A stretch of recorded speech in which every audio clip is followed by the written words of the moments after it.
प्रत्येक अमावस्या के दिन एक कटोरी में पंचामृत बनाकर ले जाते हैं। दूध, दही, शहद, घी, शक्कर, ये सब मिलाकर यदि आप लेकर जाते हैं और ले जाकर भगवान शंकर के सामने समर्पित करते हैं, एक बेलपत्री अशोक सुंदरी, अभी तक आपने जो बेलपत्री चढ़ाई है अशोक सुंदरी के ऊपर, डंडी का मुख जहां से पानी बहता है उस ओर रखा जाता है। पर जब हमें ऐसा लग रहा है कि हमारे पितृ भूखे हैं या हमारे पूर्वज प्यासे हैं या उनको भाग नहीं मिल रहा, इसलिए मेरा कोई काम नहीं हो रहा, इसलिए शिव राजी नहीं हो रहा है, तो ये बेलपत्री के भाग को बदल दिया जाता है। ये बेलपत्री अशोक सुंदरी की जगह पर जब चढ़ाया जाता है तो ये पत्ती का जो भाग है जहां से पानी बहता है उस ओर रखा जाता है और ये डंडी का भाग शिवलिंग की ओर रखा जाता है। और यहीं पर भगवान शंकर को जो तुम पंचामृत बनाकर लेकर गए हो वो पंचामृत चढ़ाया जाता है और वही पंचामृत थोड़ा सा शिवलिंग पर चढ़ा दिया जाता है। उसके बाद में पितृ पूर्वज जल की आस नहीं रखते, न भोजन की आस रखते हैं, क्योंकि शंकर उनको तृप्त कर देते हैं, शिव उनको पूर्ण कर देते हैं। पितृदोष के 4 लक्षण सबसे प्रबल। पहला लक्षण है 1 रुपया कमाओ, 1.25 रुपए खर्च हो रहे हैं, कमाई लेना पितरों का दोष है। दूसरे नंबर का, एक व्यक्ति घर में बीमार है, ठीक हुआ, दूसरा बीमार पड़ गया, घर में कोई ना कोई निरंतर बीमार पड़ा हुआ है। तीसरे नंबर पर आप कोई पूजन की थाली लगाए, किसी को भोजन देने जा रहे थे, किसी को पानी देने जा रहे थे और आपकी ट्रे में से, आपके हाथ से अगर कोई भरा हुआ पात्र, कोई सामग्री गिर गई, पूजन की थाली तुम्हारे हाथ में है और पूजन की थाली में से मालूम पड़े कोई सामान गिर गया नीचे, समझ लो कि पितर का दोष है। चौथे नंबर पर दोष का वर्णन किया गया, घर में जितने सदस्य रह रहे हैं अगर वो किसी ना किसी रूप में एक दूसरे पर चिढ़कर बोल रहे हैं, क्रोध कर बोल रहे हैं, समझ लेना कि कहीं ना कहीं पितरों का दोष। तो लगता है स्वप्न में कोई मुर्दे दिख रहे हैं या कोई जल रहा है या कोई मर रहा है या कोई चला गया है, ऐसा भय लगता है। बच्चों को मानी भेजूंगी ऐसा हो जाएगा, पति को मानी भेजूंगी ऐसा हो जाएगा, कोई हमारे कोई गलत तो नहीं कर रहा है, आपको लगता है। के दिन 7 स्थान शिवलिंग के बताए हैं जहां पर भूल से भी अगर कोई चंदन की उंगलियां लगा देता है। 7 स्थान ऐसे हैं जहां चंदन की मात्र उंगलियां लगा देने से ही शिव पितृलोक के पितरों को मुक्ति प्रदान करके वैकुंठ लोक का निवास दे देते हैं। 7 स्थान, और वो 7 स्थान जो चंदन के बताए गए, पहला भगवान देवाधिदेव महादेव के शिवलिंग पर चंदन का लेपन, समझ लेना जरा बहुत अच्छे से। 7 स्थान चंदन के बताएं महाराज। पहला शिवलिंग, दूसरा जहां गणेश जी का स्थान है, मालूम है ना सबको, जम के बोलो जरा, मालूम है ना सबको, जहां गणेश जी का स्थान है वहां अलग से गणेश जी बैठे, वहां नहीं, शिवलिंग में जलाधारी के ठीक सामने राइट में गणेश, लेफ्ट में कार्तिकेय, बीच में अशोक सुंदरी। तो पहला चंदन बाबा के शिवलिंग पर, दूसरा गणेश जी पर चंदन की उंगली, तीसरा षडानंद कार्तिकेय पर चंदन की उंगली, चौथा अशोक सुंदरी पर चंदन की उंगली, पांचवा जलाधारी पर चंदन की उंगली, छठा जो शिवलिंग का जल बह रहा है इसके ठीक विपरीत की ओर चंदन की उंगली, और 7वां चंदन नंदी के मस्तक के ऊपर जो 2 सींग लगे रहते हैं उस पर चंदन की उंगली। ये कब लगाई जाती है? या तो अमावस्या के दिन आपको लगता है कि हमारे पूर्वजों का उद्धार नहीं हुआ, हमारे पूर्वजों का कल्याण नहीं हुआ, कहीं अधोगति में कोई चला गया है, उसका बस एक बार, रोज नहीं जरूरत है, प्रतिदिन जरूरत ही नहीं, महीने में एक बार अगर अमावस्या के दिन भी आपने चंदन के थोड़ा सा चंदन अगर मेरे देवाधिदेव महादेव को 7 स्थान पर समर्पित किया है।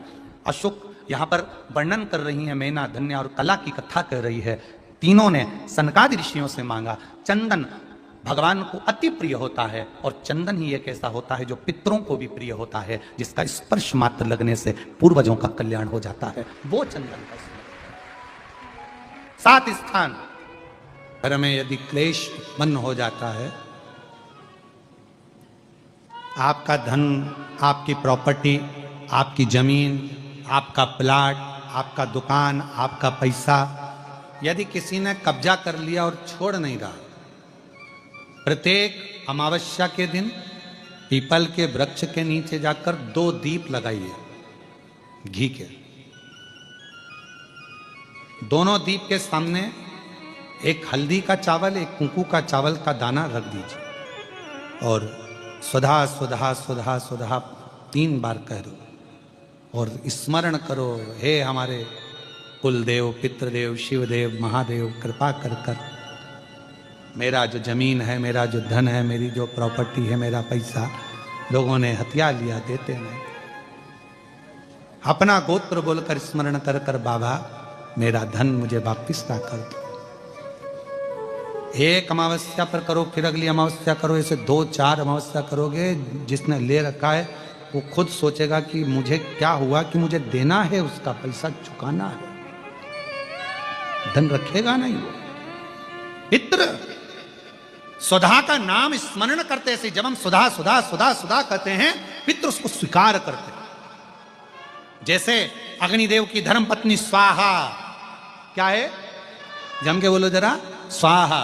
जब हम यज्ञ करते हैं सांकल ले देते हैं, ओम वैष्णवे स्वाहा, स्वाहा बोलते से ही अग्नि देवता की धर्म पत्नी उस भाग को देवताओं को देती है। उसी तरह तर्पण, तिलांजलि, पिंड, तर्पण आदि जितने भी हम पितरों के लिए कर्म करते हैं, उसमें हम स्वधा स्वधा बोलते हैं। जब स्वधा बोलते हैं तो वो स्वधा पितरों को भाग देती है और पितरों से कहती हैं, ये मेरा बेटा दुखी है, इसको ये तकलीफ है, इसको ये कष्ट है, तुम इसका ये कष्ट पितृदेव मिटा दीजिए, महादेव की आज्ञा है, इसको सही कर दीजिए। करते हैं, श्रेष्ठ करते। ओम जयंती मंगलाकारिणी भद्रकाली कपालिनी दुर्गा क्षमा शिवा स्वाहा स्वधा नमोस्तुते। ओम जयंती मंगलाकाली भद्रकाली।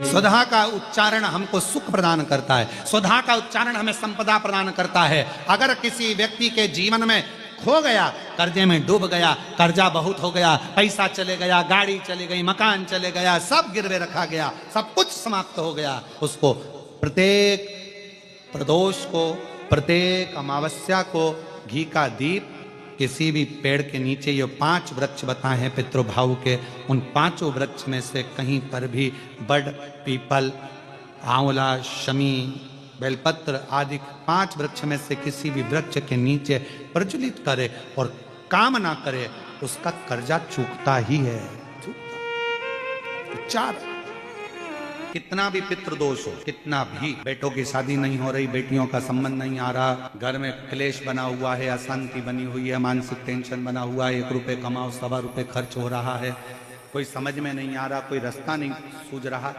एक चावल का आखा दाना लेकर परिंडे के पास, परिंडा जानते हो सब लोग, हंडा, मटका, पानी भरने का मटका, हंडा, घड़ा, गगरा, जो भी जो घर के रसोई घर में जो पानी का स्थान होता है, एक चावल का दाना रसोई घर में रखकर उस चावल के दाने को साथ में लेकर और 1 लोटा जल हंडे का, मटके का, परिंडे का, घड़े का भरकर जाइए और वो परिंडे का पास का चावल का दाना और 1 लोटा जल, पहले चावल का दाना शिव जी के शिवलिंग पर समर्पित करो, फिर 1 लोटा जल, जहां जलाधारी होती है, जलाधारी इधर की है तो आप इधर खड़े हो, जलाधारी उत्तर की है तो आप यहाँ दक्षिण की ओर खड़े होकर शिव जी पर जल चढ़ाना प्रारंभ करें। यहाँ जल बह रहा है शिवलिंग का तो आप इधर खड़े होकर जब जल चढ़ाओगे, चावल का दाना रखकर, कैसा भी पितृदोष हो वो सारा पितृदोष समाप्त होता है। बेलपत्री के वृक्ष के नीचे बैठकर हाथ में 1 बेलपत्र का पत्ता रखकर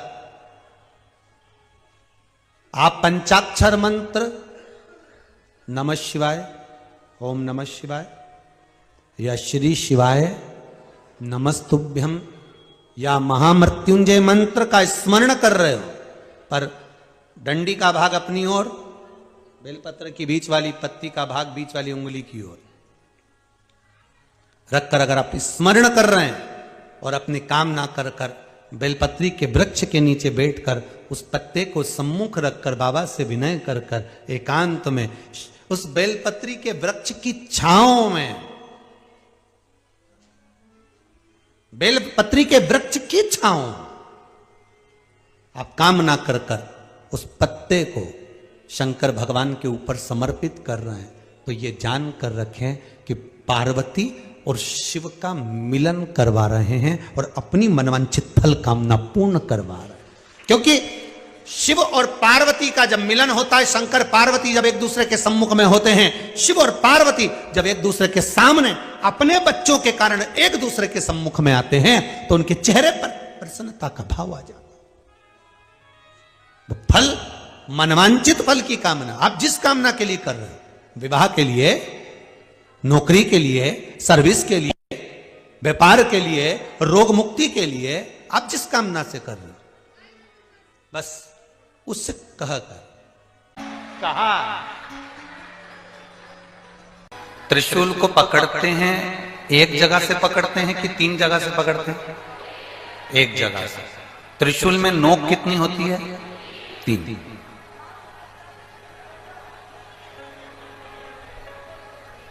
अब बाकी के जितने शस्त्र हैं, सुदर्शन, शंख, चक्र, गदा, भाला, धनुष, बाण, तीर, ये जितने जितने शस्त्र, तलवार, बर्छी, कटार, कुंदूक, जितने जितने आप शस्त्र देखेंगे, इन शस्त्रों में देखेंगे कि ये एक शस्त्र केवल एक पर प्रयोग किया जा सकता है।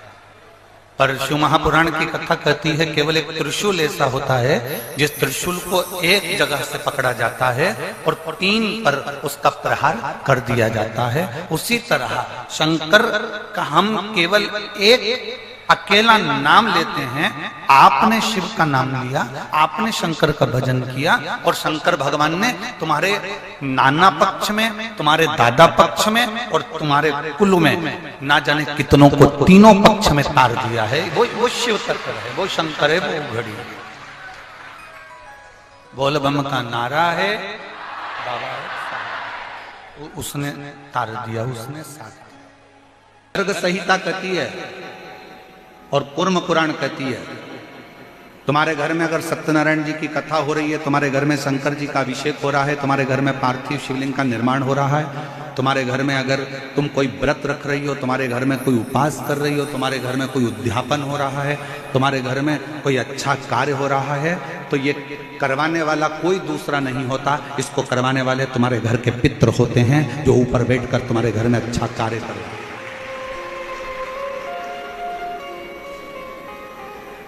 पार्वती जी को अगर शिव जी के शिवलिंग की पूजन की महत्वता कोई बता रहा है तो पार्वती जी को पूजन की महत्वता उनके नाना नानी ने बताई, पितरों ने बताई। इसीलिए तो शंकर जी को जल चढ़ाने वाले को पितृदोष नहीं लगता। क्यों नहीं लगता? क्योंकि शिव जी पर आप जल चढ़ाते हो ना, तो शंकर भगवान का चढ़ा हुआ जल हस्त कमल की ओर जाता है पार्वती जी के, और पार्वती जी के हस्त कमल पर जैसी जल जाता है तो नाना नानी बड़े प्रसन्न हो जाते हैं अपनी नातिन को देखकर कि मेरी नातिन पर लोग पूजन कर रहे हैं, जल चढ़ा रहे हैं, तो पितृ आशीर्वाद देते हैं।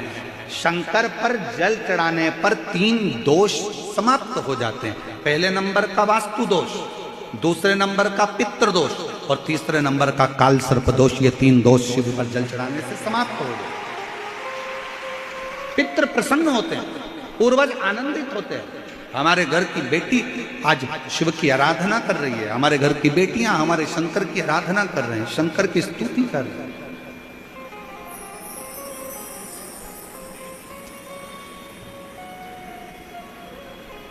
शिव आराधना में डूबे हुए हैं।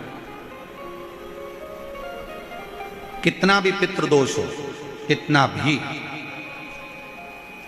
बेटों की शादी नहीं हो रही, बेटियों का संबंध नहीं आ रहा, घर में क्लेश बना हुआ है, अशांति बनी हुई है, मानसिक टेंशन बना हुआ है, 1 रुपये कमाओ 1.25 रुपये खर्च हो रहा है, कोई समझ में नहीं आ रहा, कोई रास्ता नहीं सूझ रहा, एक चावल का आखा दाना लेकर परिंदे के पास, परिंदा जानते हो सब लोग, हंडा मटका, पानी भरने का मटका, हंडा, घड़ा, गगरा, जो घर के रसोई घर में जो पानी का स्थान होता है, एक चावल का दाना रसोई घर में रखकर उस चावल के दाने को साथ में लेकर और 1 लोटा जल हंडे का, मटके का, परिंदे का, घड़े का भरकर जाइए और वो परिंदे का पास का चावल का दाना और 1 लोटा जल, पहले चावल का दाना शिव जी के शिवलिंग पर समर्पित करो, फिर 1 लोटा जल जहां जलाधारी होती है, जलाधारी इधर की है तो आप इधर खड़े हो, जलाधारी उत्तर की है तो आप यहां दक्षिण की ओर खड़े होकर शिव जी पर जल चढ़ाना प्रारंभ करें।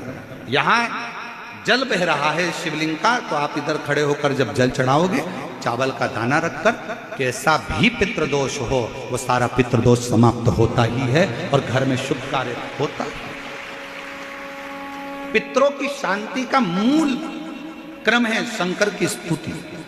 कोई ने कह दिया वास्तु के हिसाब से तुम्हारी बाथरूम गलत बनी है, तुम्हारा दरवाजा बना है गलत, तुम्हारा रसोई घर गलत बना हुआ है, सीढ़ियां गलत बनी है, ये गलत बना है, वो गलत बना है, सारा तोड़ तोड़ा के तुमने बार बार बनाया, सीढ़ी इधर लगा दी उसके कहने पर, तुमने बाथरूम उधर बना ली उसके कहने पर, उसके बाद भी घर में शांति नहीं है, पूरा वास्तु के हिसाब से मकान बनाया, पूरे वास्तु के हिसाब से घर बनाया, उसके बाद भी अगर शांति नहीं है तो कुछ मत करो, एक लोटा जल शिव जी को चढ़ाओ और शंकर जी को एक लोटा जल चढ़ाकर वही जल अशोक सुंदरी पे चढ़ाओ, गणेश कार्तिकेय पर चढ़ाओ और वही जल उठाकर थोड़ा सा लेकर आओ, घर के 4 कोने में उस जल को छींटना प्रारंभ करो, वास्तु दोष अपने आप समाप्त हो जाएगा। आपको बाथरूम बदलने की जरूरत नहीं, घर बदलने की जरूरत नहीं, व्यापार बदलने की जरूरत नहीं, अपने आप धीरे धीरे धीरे धीरे बदलता चलेगा। पर विश्वास, मानो तो गंगा मां और ना मानो तो बहता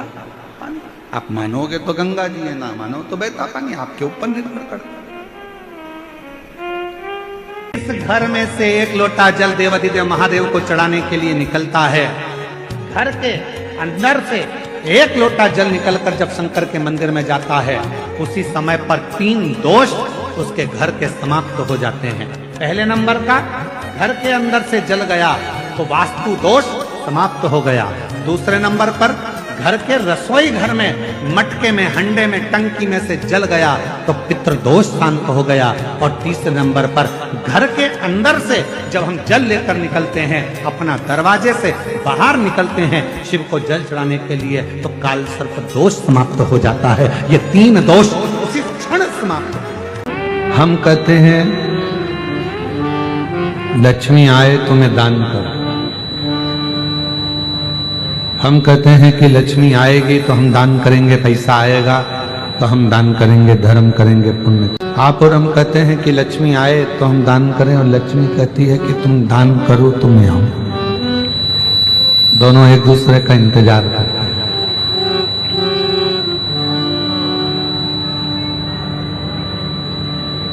आप लक्ष्मी का इंतजार कर रहे हो कि वो आएगी तब मैं दान करूंगा, लक्ष्मी इंतजार कर रही है कि तू दान करना प्रारंभ कर तो मैं आना प्रारंभ करूं। दोनों इंतजार कर रहे हैं। अब जैसे लक्ष्मी कहती है कि तू दान कर और आप कहते हो कि आए तो दान करूं, उसी तरह शिव महापुराण भी कथा कहती है। लोग कहते हैं कि हम बहुत तकलीफ में हैं, बहुत दुख में हैं, बहुत कष्ट में हैं, बहुत प्रॉब्लम में हैं, तो भगवान शिव भी कहते हैं कि तुम एक बार मेरी शिव महापुराण की कथा तक पहुंच जा, फिर मैं तेरा दुख मिटाना प्रारंभ कर दूंगा, तेरी तकलीफ। जितने लोग कथा सुन रहे हैं, अगर गण का मतलब नहीं जानते तो पहले कथा में प्रवेश करने से पहले, शिव महापुराण में पहुंचने से पहले हम समझ लें कि गण का मतलब क्या है।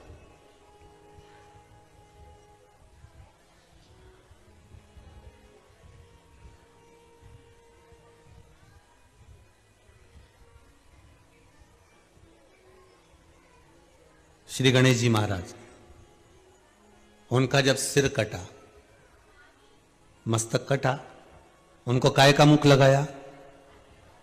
अरे बोलो जरा, हाथी का।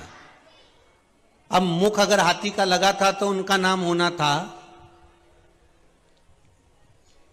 गजपति। क्या नाम होना था? गजपति, क्योंकि गज का मुख लगा है तो नाम गजपति होना चाहिए। पर दुनिया के लोग उनको क्या बोलते हैं? गणपति। तो भैया मुख अगर गज का लगाया है, हाथी का लगाया है, चेहरा अगर हाथी का लाकर लगाए हो, गज का लाकर लगाए हो, तो नाम तो गजपति होना चाहिए। फिर गणपति किसने रख दिया?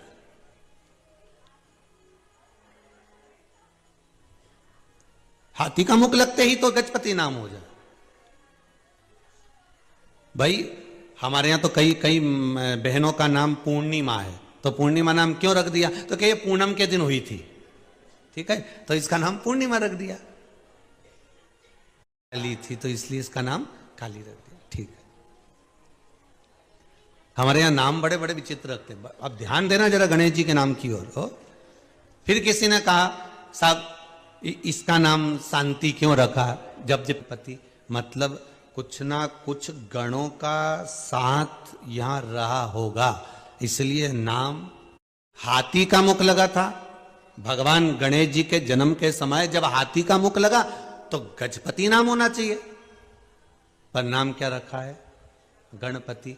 मतलब कुछ ना कुछ गणों का साथ यहां रहा होगा, इसलिए नाम गणपति रखा है। हम कहें कि शंकर जी के गण, कई कई आप लोगों को भी कह देते होंगे, हम बताओ रोज मंदिर जाती है ऐसा लगे ये तो शंकर जी की गण है, ये रोज शिव जी के मंदिर में पूजन करता है, ये शंकर जी का अनुमोदन करता है, शिव जी पे एक लोटा पानी चढ़ाता है, शंकर की भक्ति में डूबा रहता है, ऐसा लगता है कि शंकर का गण है। मतलब केवल ये पीछे दिख रहा है ना, ये मत समझना इनको भूत प्रेत डाकनी पिशाचनी है चुड़ैल आदि, ये शिव जी के गण है। पर गण का मतलब क्या होता है?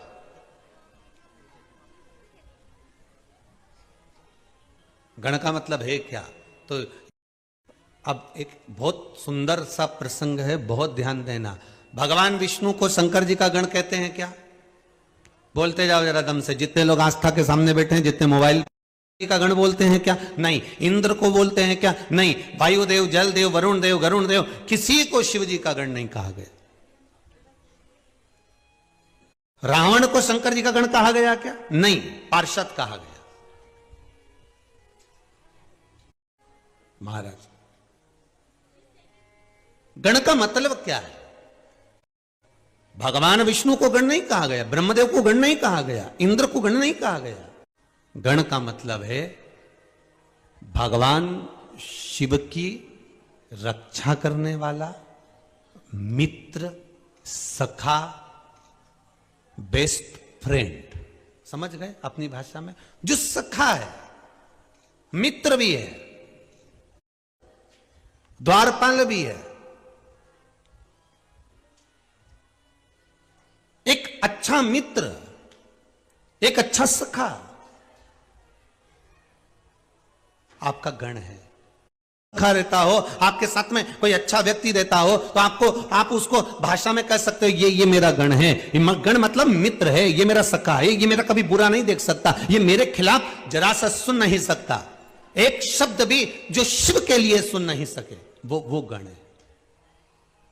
और अगर आपका मित्र, आपका सखा, कोई दूसरा व्यक्ति आपके मित्र की बुराई कर रहा हो, कोई दूसरा व्यक्ति आपके मित्र पर उंगली उठा रहा हो, आपके मित्र के लिए अपशब्द कह रहा हो, तो फिर आप मित्रता के भाव को नहीं जान सकते। महाराज,